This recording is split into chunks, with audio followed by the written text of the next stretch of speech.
I know that many of you Christmas card makers like to start your Christmas card making early because you literally have hundreds of cards to create.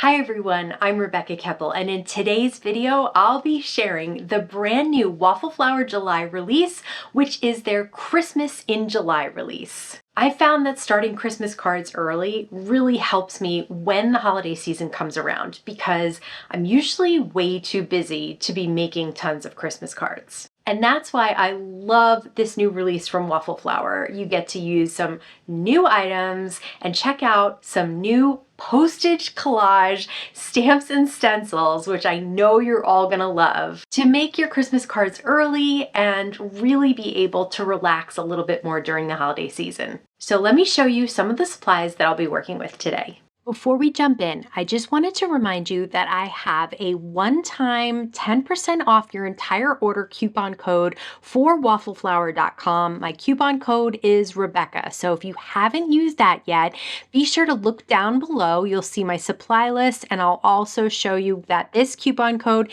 is a one per customer, so one time only coupon code for you to get an entire 10% off your entire order. First up, we have the Postage Collage Snowman stencil. This is a layering stencil. It works perfectly with the Postage Collage A2 die, and these snowmen are just so cute. So the first stencil will be your background area there, and then you'll have here the carrot noses, the little buttons on the snowman, the coal buttons. There's also a snowflake, and you can see how they layer together. That first stencil also has faces and hands and arms.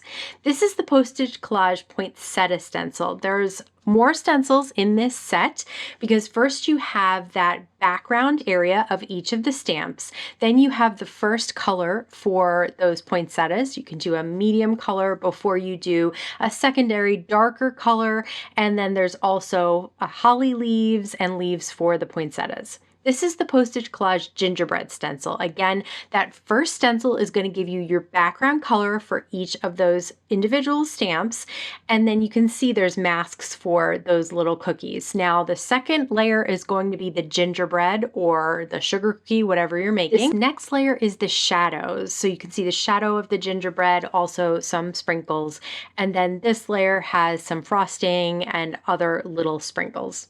This is the Postage Collage North Pole stamps. This is a very handy set to have with all three of those stencil sets. It works well with all of them. So it'll just add some little postage marks that'll make them look even more like actual stamps.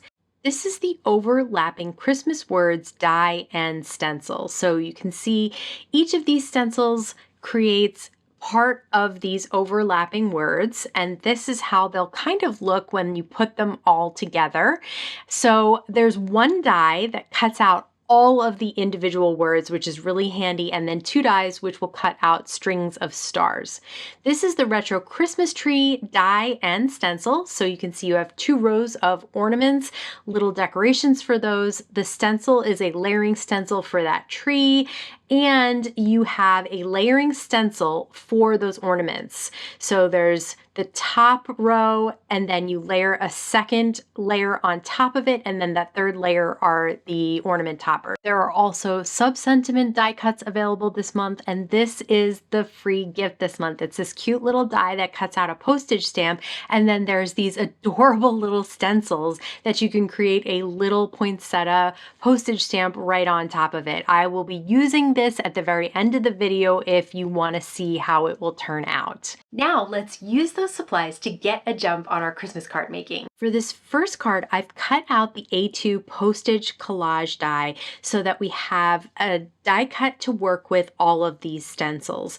Now I'm using the first stencil for the Postage Collage Snowman stencil set, and this is again for those background colors for all of the images. I'm using Distress Oxide ink in Salvaged Patina and a blending brush from Waffle Flower to get a nice smooth blend. I have all of this on my Waffle Flower grip mat.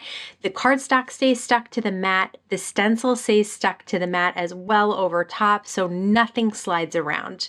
Now I'll use a little black soot for the eyes and the mouths, as well as a dark brown for those little arms, those little twiggy arms. I decided to add a little bit of a darker blue underneath just to add a slightly different color to those bottom stamps. And then the big snowflake, I used wilted violet, and I added some carved pumpkin for those noses. I missed a little spot on the snowflake, so I just went back in and added it in. If you have these little dots stuck to your grip mat, just spritz them with water and then wipe them away with a paper towel or a dry cloth that doesn't leave little bits on your grip mat. Next up, I'm using the Postage Collage North Pole stamps, and these are just so cute. They work so well with each of the different stencil sets, so I think it is a good addition to have.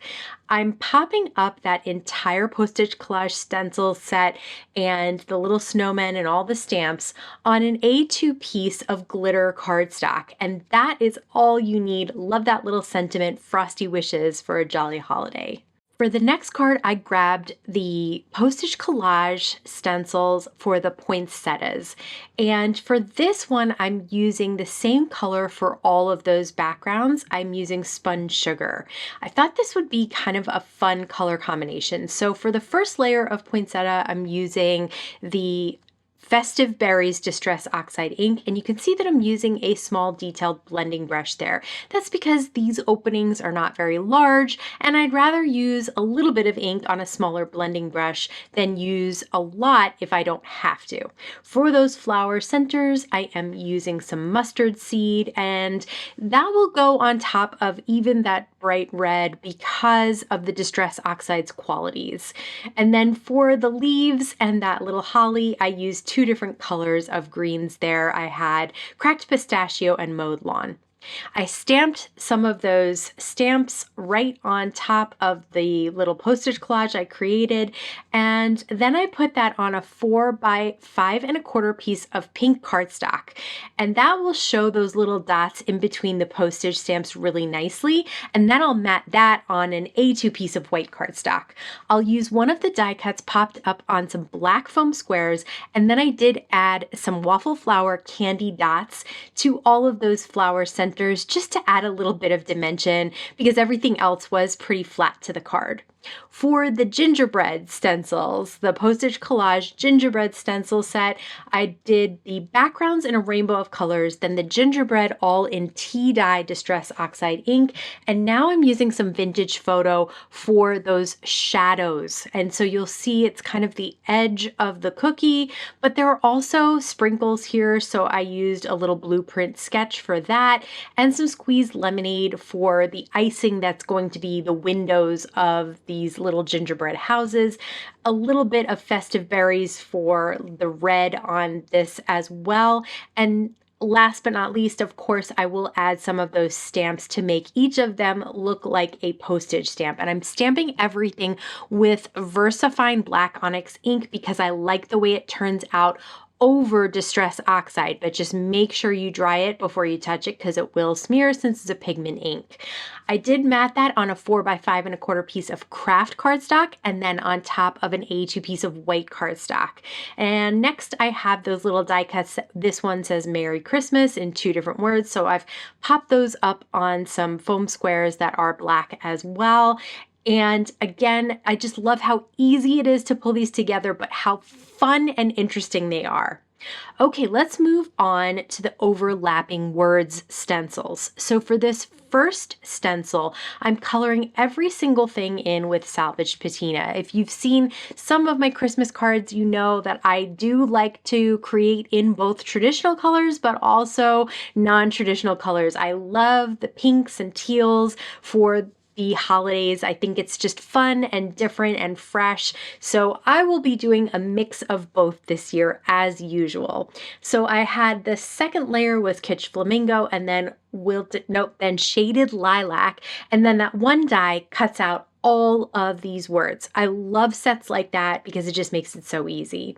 Next up, I have the Retro Christmas Tree Stencil, and I'll use two different colors of a light blue ink. The first color I'll put on the first stencil of the Christmas tree, and you can see how it's going to come together. The second stencil will be the second and last bough of that Christmas tree, and I love the way the two different blues look. And I did add, for the sparkles around the stencil, some blueprint sketch. Again, I just think it's such a fun color. For the tiny sparkles, I decided to add some Catherine Pooler silver pigment ink.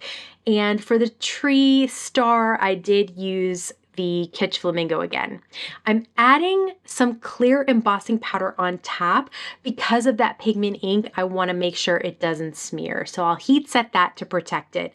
And then I'm adding a little bit of Quickie Glue Pen just to that pink star there at first. I wasn't sure how much of this sort of Simon Says stamp sparkling glitter, I think it's called unicorn dust, that I wanted to add, but once I added it, I wanted to add it in other places as well. So what's great about it is it doesn't take away the color of the ink underneath, but just adds a nice frosty sparkle on top. Next, I'll pop up some of those words that I die cut out already, and this time I'm using joy, love, and peace in a row on top of each other. I cut that down to 4 by 5 1/4, and I'm placing foam squares on the glitter cardstock. And that's just because I've already cut out some stars from that. So I want to make sure it gets stuck down to the panel that I'm putting on top, but I don't want to put it in one of the areas that's already die cut. You won't see those die cut areas because it's going to all go on a card base when it's done. I added some of those candy dots, and just look at the sparkle and shine from that little bit of Quickie Glue Pen and glitter. For this card, I'm starting with the ornament stencil from the Retro Christmas Tree Die and Stencil set. So for the first row, they actually show both rows, the top rows being red and then the second rows being green. But I decided to do them two different colors, Salvage Patina and Kitsch Flamingo, and then flip it around. And then for this last row, I'm using a little bit of shaded lilac and then some of that silver pigment ink for the little ornament toppers. Now, I already colored a Christmas tree. I realized I probably should have cut the die first, but it ended up being okay. I was able to line it up even though it's not a see-through die. And I'll pop that up on some blue glitter cardstock and then pop up the ornaments and a large star at the top. Also some Merry Christmas words that I hadn't used up from those overlapping words. These ornaments are so cute. They would be so cute in traditional colors as well.